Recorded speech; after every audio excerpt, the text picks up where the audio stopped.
بسم اللہ الرحمن الرحیم۔ السلام علیکم۔ میں آپ کو اپنے چینل برائٹ لائٹ میں خوش آمدید کہتی ہوں۔ آج کا اہم سوال، حضرت آدم علیہ السلام کو جنت سے کہاں اور کیوں اتارا گیا؟ سورۃ البقرہ کی آیات مبارکہ ہے 35 سے 36۔ اللہ تعالیٰ نے حضرت آدم علیہ السلام اور اماں حوا رضی اللہ عنہا سے فرمایا کہ جنت میں رہو اور جہاں سے دل کرے بے روک ٹوک کھاؤ، البتہ اس درخت کے قریب نہ جانا۔ شیطان نے انہیں وسوسہ ڈالا اور کہنے لگا کہ تمہیں تمہارے رب نے اس درخت سے اس لیے منع فرمایا ہے کہ کہیں تم فرشتے نہ بن جاؤ یا تم ہمیشہ زندہ رہنے والے نہ بن جاؤ۔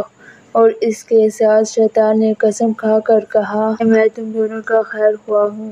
اس پر انہیں خیال کیا کہ اللہ تعالیٰ کی ممانعت تحریمی نہیں ہے بلکہ تنزیہی تھی، یعنی حرام قرار دینے کے لیے نہ تھی بلکہ ایک ناپسندیدگی کا اظہار تھا۔ جہاں حضرت آدم علیہ السلام سے اجتہاد میں خطا ہوئی اور خطائے اجتہادی گناہ نہیں ہوتی، چونکہ شیطان کے دھوکے کی وجہ سے انہوں نے اس ممنوعہ درخت کا پھل کھا لیا۔